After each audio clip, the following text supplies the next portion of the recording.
Buenas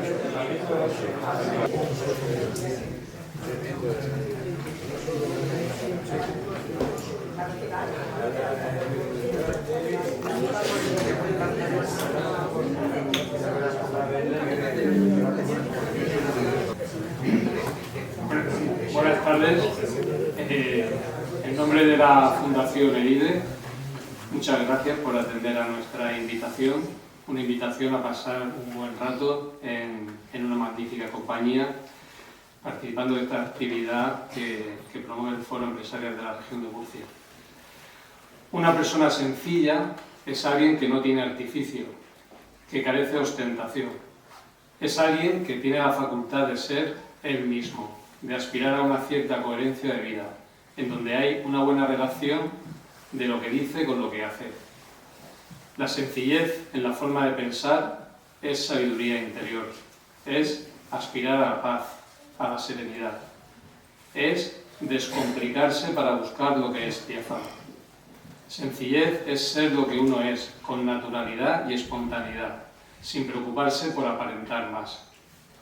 Y estas ideas no son mías, son del doctor Enrique Rojas, pero cuando las leía pensaba en Higinio Marín y creo que lo definen bastante bien. Por otro lado, la nuestra es una época de expertos y las personas con responsabilidades se ponen en sus manos, como los poderosos del mundo antiguo hacían con los filósofos más célebres de su tiempo.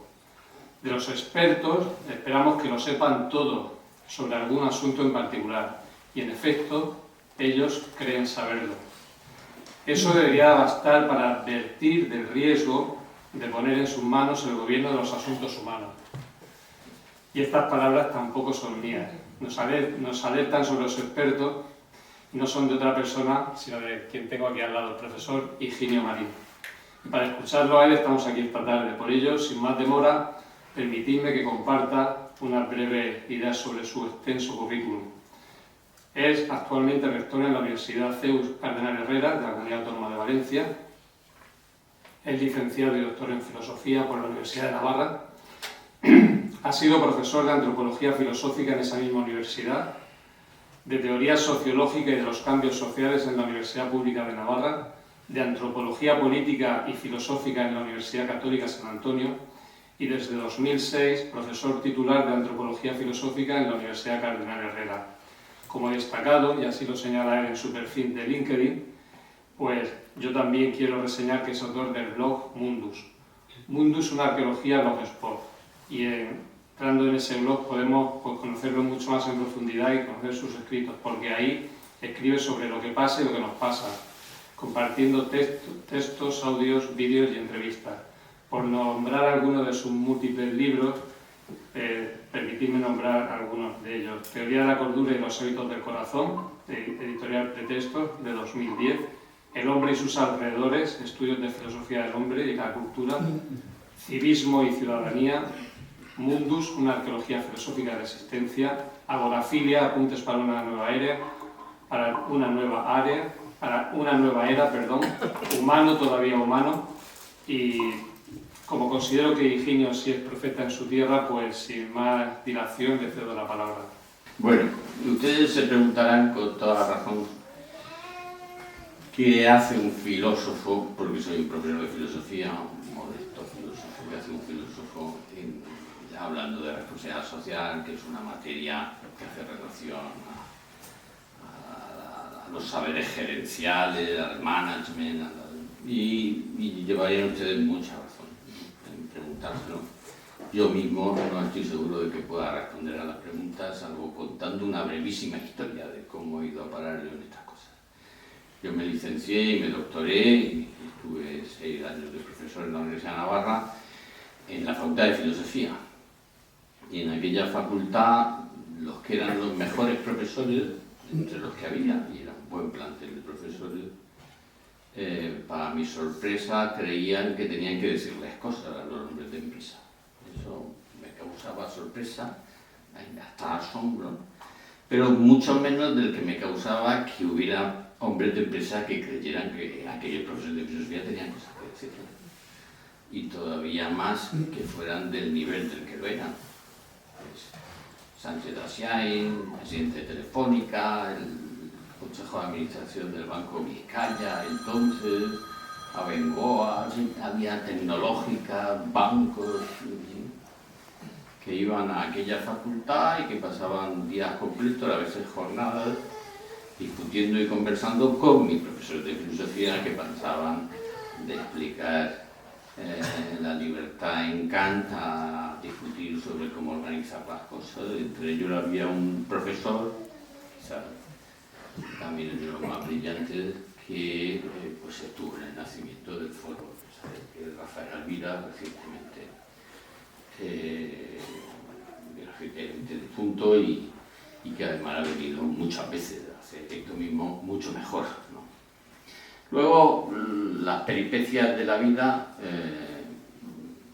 porque la vida está compuesta, si es larga, está compuesta de muchas peripecias, pues sirvió la ocasión de que tuviera que ser yo. Claro, que ciertamente, desde muchos puntos de vista, el salario de los empleados resta al respecto de pues, el disponible para inversiones, resta al respecto de la distribución de dividendos o del reparto de beneficios, resta al respecto ya. Y eso hay que calcularlo, y hay que calcularlo así, entre otras cosas, porque el propio Estado nos obliga, para saber cuántos impuestos hay que pagar, pues restar los costes de salario, y siendo un coste, y además siendo un coste que en cierta medida hay que calcular como coste, porque ese coste no se puede disparar precisamente para no restar al resto de las partidas que dan viabilidad a la empresa, al mismo tiempo, y aquí es donde entra la misión de la responsabilidad social, es un beneficio y forma parte de los beneficios y tiene que ser objeto de gobierno y gestión también bajo la ley de la maximización de los beneficios. Y entonces forma parte de la inteligencia directiva dar los mayores sueldos posibles, porque si doy el mayor sueldo posible a los míos, son míos de verdad, y entre ellos y yo hay lo contrario a la enemistad, porque yo procuro que sus sueldos sean lo más altos posibles, y eso significa que ellos pueden asumir también los fines de la organización como fines propios. Y entonces hay realmente el tipo de pertenencia, de cohesión de la institución, de la empresa, donde, intentando eso, los sueldos sean más bajos que en otra, donde se busca lo contrario. Y sin embargo, las circunstancias particulares permitan que esa empresa pague salarios más altos. Paga salarios más altos, pero con niveles de cohesión interna y de asunción de los fines de la organización más bajos, y con niveles de motivación más bajos, que las hacen más vulnerables, más frágiles, menos capaces de adaptarse y a medio y largo plazo menos confiables. Sus pasiones le arrastran a uno con la organización que uno gobierna. Y eso envilece sin culpabilidad a los sujetos que viven, que trabajan en esa organización. Y los sujetos que trabajan en esa organización terminan, incluso directamente, esto lo he visto yo con mis ojos, edulcorando toda ocasión a mayor gloria o vanidad del jefe, porque es el fin objetivo al que se dirige la organización, o es uno de los fines objetivos al que se dirige la organización. Eso, o el afán de dominio, o el lo que sea, o un ánimo de lucro sin medida y sin propósito. Lo que creo extremadamente difícil es llegar a consensuar una verdad, ¿no? con las personas entre una parte y la otra de cuál es el salario máximo o la retribución máxima que puede hacer la empresa desde tu punto de vista como filósofo, como experto, con todo lo que conoces. ¿Cómo sabes que es factible llegar a ese punto de consenso, no ya a coincidir en lo que es la verdad, sino un mínimo consenso para retener talento? Yo, de recorrido por empresas, también por escuelas de negocio, yo creo que el principal escollo que yo no he mencionado, porque se trataba de convencerles, entonces, la principal dificultad en la puesta en práctica de esto que yo digo tiene que ver exactamente con lo que tú has dicho. credibilidad de quien te dice que no te puede pagar más. Y eso solo se consigue con transparencia. Y la transparencia es lo que más les cuesta a los empresarios.